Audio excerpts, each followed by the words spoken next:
Hi, it's Ken Okel. I want to welcome you to this special bonus webinar that we are calling 2020 Tuneup. Usually, if you see me on a webinar, this is some bonus content from a conference where I've spoken at or at a company meeting where I've given a presentation, or you are part of my online coaching community.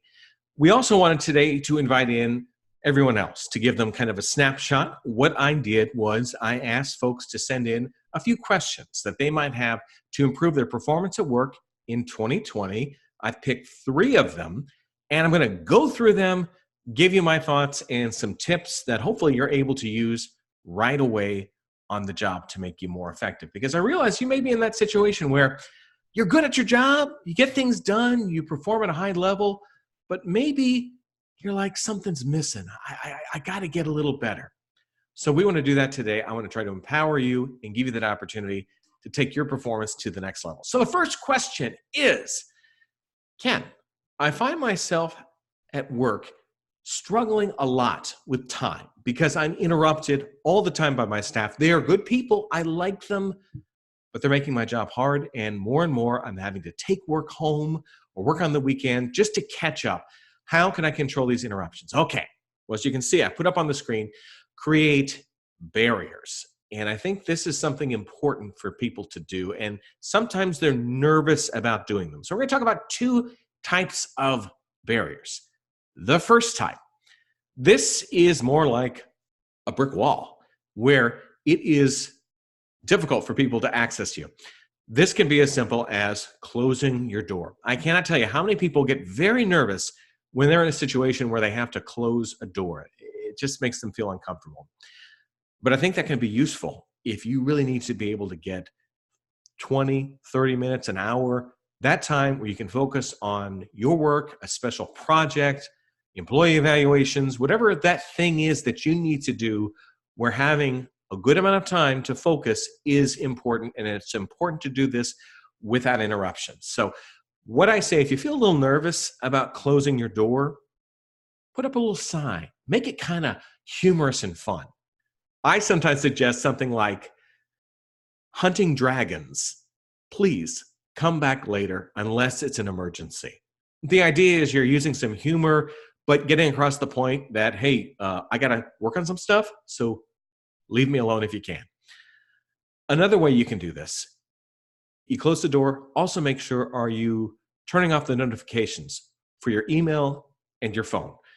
Some jobs, you have to be 100% available all the time. I understand that. But for a lot of positions, can you turn that stuff off for 20 minutes, 30 minutes? Is the world going to end? Usually, it won't. Sometimes, though, when you're in your office, you start to find little distractions on your own that can affect your performance. I'm in my home office here. So as I'm looking around, I might be like, the screen's a little dirty. I should go clean it. Or, well, maybe I could do this. Or I should tidy up these papers that are on the side. It's easy to find excuses not to work when you need to be doing something. So in this case, you may want to look at the barrier, less like a brick wall and more like the red carpet. In this situation, you may need to go to a different location. Now, some people, they like to work from home for a day, if that works. They're working remotely from somewhere.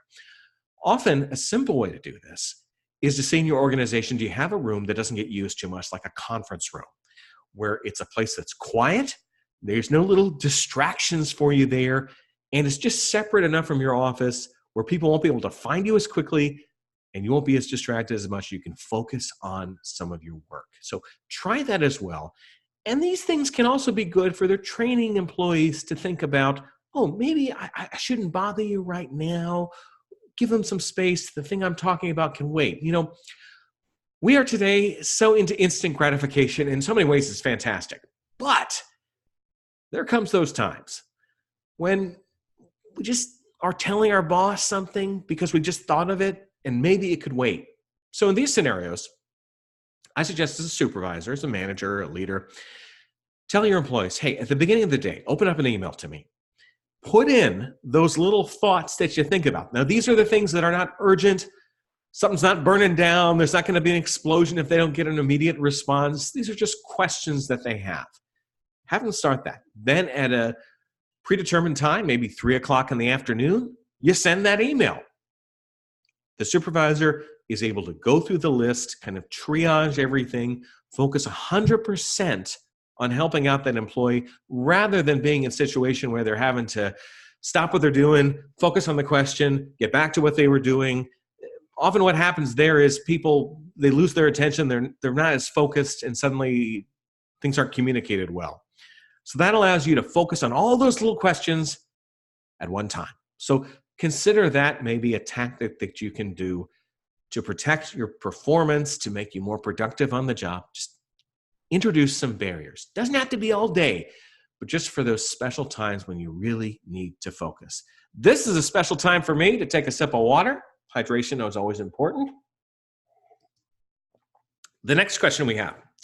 Ken, I have a great employee, but he or she has hit the ceiling in their job. There's nowhere else where they can go. I feel like, while I love them on the job, I'm holding them back. What should I do? Okay, so this is kind of what I would call a retention issue, but it's also about a performance issue and maybe even a workplace culture issue. So let's go through it. First of all, it's great if you have one of these superstar employees. They are the people who make your organization that much better, and they strengthen it. Sometimes they raise the performance for everyone. The thing is, sometimes they do outgrow a position, and sometimes there is no other place for them to go. Don't be afraid to say goodbye, because I'd rather have a great employee for, let's say, 2 or 3 years, rather than someone who is mediocre and just phoning it in for 10 years. I think it's important to do something called a stay interview with your employees. This is not an annual review.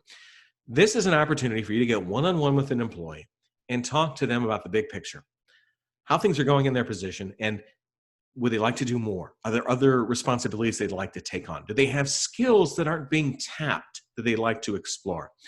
This gives you an opportunity to talk about those and see if there's a good match for them, perhaps in a slightly different role. You could adjust some things, make the job that they're doing one that challenges them, keeps them engaged, and makes them want to stay there for as long as it works for everyone.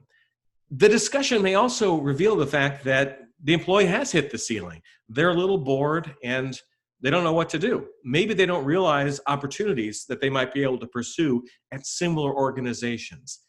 You're not chasing them away, but you're giving them an opportunity to have a path in their career that perhaps they didn't think about. So they stay engaged, they perform well until their final day. Sometimes a good way to think about this is, like minor league baseball, where minor league teams, I'm sure, would like to hold on to their best players as long as possible, but ultimately, part of their role is to prepare players for the major leagues, those big league teams and those big opportunities. I think there can be another benefit from encouraging a great employee who has hit the ceiling to leave. It can be helpful throughout the entire organization. Because if people feel like this place is the place that's like a dead-end job and you're stuck, well, is that what you want people to think? Is that what you want the company culture to be? Or do you want it to be a place where people have the mindset of, hey, if I come in here and I work hard and I put in my time and my energy, I have the opportunity to get a better job with a better paycheck and perhaps more engaging opportunities. I mean, I think for a lot of people, that would excite them and engage them more. And that might also help you attract better talent. So losing that initial person doesn't hurt quite so much. So think about that with that superstar employee where you feel like we won't be getting together forever, and I want to make sure that they're still doing well because they've brought a lot to the organization.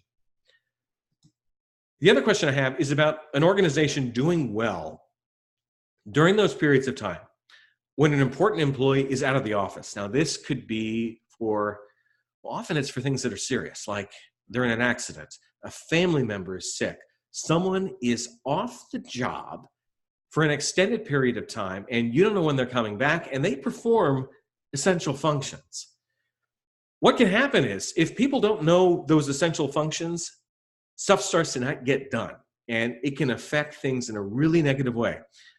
Occasionally, you may have to reach out to the person. You're calling them when perhaps they're not feeling too well, or perhaps at a time when they should be focused 100% on family. But what can you do? Well, I think it's all about having good backups in an organization.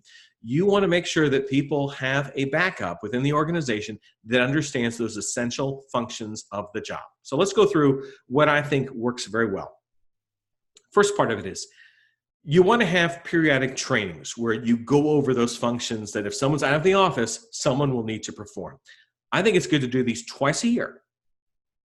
Twice a year could be, think of times that are slow. When are things not too busy? Maybe it's around the winter holidays.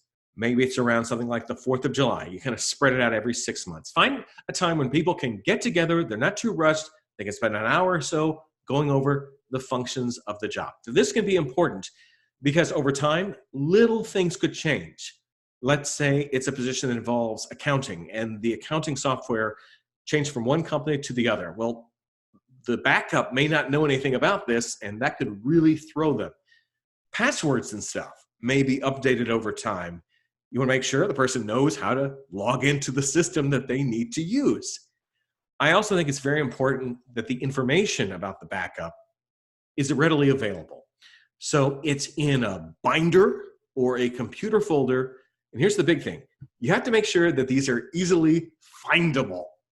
You don't want to have this critical information hidden in a dusty filing cabinet or randomly named on the computer network where no one can find it. You want to make sure it's there and it's accessible. I think sometimes it's good to explain to an employee that your backup is part of your job performance. So you need to make sure that they are prepared to do your job well. Now, some may say, wait, am I preparing someone to take my job? No, that's not what we're talking about. We're talking about making sure someone can fill in for you to perform those essential functions when you're gone. So that way the work continues to get done. And also you're not getting bothered with question after question at a time when you really need to be focused on other things. So I really encourage people, identify the backups, give them the tasks, make sure they understand them. Things will be that much better when the unexpected happens. And usually it tends to happen at the worst possible time.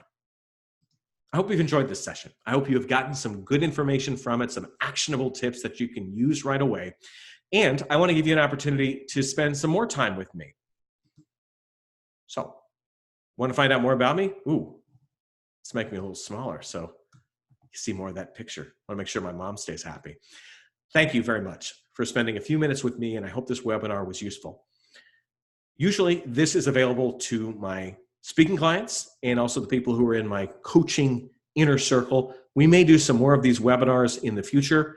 Let me know if you have additional questions, or perhaps maybe we start up a subscription service for these types of webinars.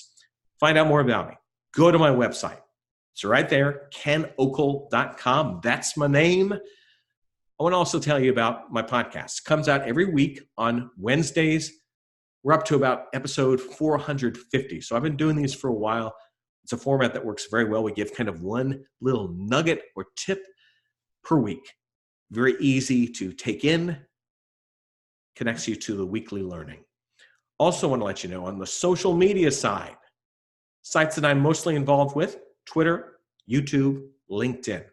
All of those I am under the account. It's my name, Ken Okel. Pretty easy to remember, just 7 letters. Of course, website again, kenokel.com. Find out more about my background, learn more about my speaking presentations, see some clips of me in action. Good place to go if you'd like to know some more. Most of all, I want to thank you for watching today. I want to make sure that 2020 is an exciting and productive year for you and that you're able to raise your performance to that next level. I'm Ken Okel. Take care.